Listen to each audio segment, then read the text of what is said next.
राज्यात विदर्भातील काही जिल्ह्यांसाठी ऑरेंज अलर्ट तर मुंबई, ठाणे, रायगड आणि कोकणातील भागांसाठी येलो अलर्ट जारी करण्यात आला आहे. राज्यात गेल्या 2 आठवड्यांपासून रखडलेला मान्सून पुन्हा सक्रिय झाला असून पुढील काही दिवसात मान्सून संपूर्ण महाराष्ट्र व्यापणार असल्याची शक्यता हवामान विभागाने वर्तवली आहे.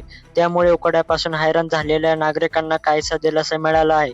काल सकाळपासूनच मुंबईसह अनेक ठिकाणी पावसाची रिमझिम पाहायला मिळाली. आज विदर्भातील उष्ण हवामान आणि वादळी पावसाची शक्यता असल्याने ऑरेंज अलर्ट देण्यात आला आहे.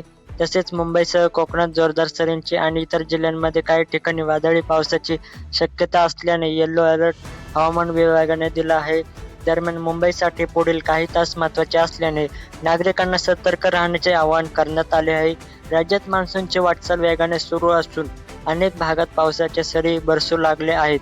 यामुळे वातावरणात गारवा निर्माण झाला आहे. हवामान विभागाच्या अंदाजानुसार विदर्भातील वर्धा, नागपूर, गोंदिया आणि चंद्रपूर जिल्ह्यात उष्ण हवामान सोबत मेघगर्जना आणि विजांचा कडकडाट आणि जोरदार वाऱ्यासह पावसाची शक्यता आहे.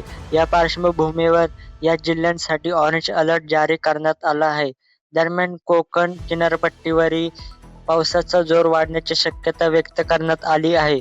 मुंबई, ठाणे, रायगड, रत्नागिरी आणि सिंधुदुर्ग जिल्ह्यात काही ठिकाणी जोरदार पाऊस पडू शकतो. याशिवाय सातारा जिल्ह्यातही मुसळधार सरींची शक्यता वर्तवण्यात आली आहे. त्यामुळे या भागांसाठी येलो अलर्ट जारी करण्यात आला आहे. भागातही तुरळक ठिकाणी वादळी पावसाचा अंदाज आहे. मेघगर्जना, विजांचा कडकडाट आणि ताशी 30 ते 40 किलोमीटर वेगाने वारे वाहणार असल्याचे IMDने सांगितले आहे. शेतकऱ्यांनी शेतीची कामे करताना हवामान अंदाज लक्षात घेऊन आवश्यक ती खबरदारी घ्यावी, असे कृषी तज्ज्ञांनी सांगितले आहे. मान्सून हळूहळू सक्रिय होत असल्याने येत्या काही दिवसात राज्यातील अनेक भागात पावसाची तीव्रता वाढण्याची शक्यता आहे. तर मित्रांनो, अशाच अपडेट्ससाठी आपल्या चॅनलला सबस्क्राईब करा आणि हा व्हिडिओ शेअर करा आणि लाईक करा. तर भेटूया पुढच्या व्हिडिओमध्ये.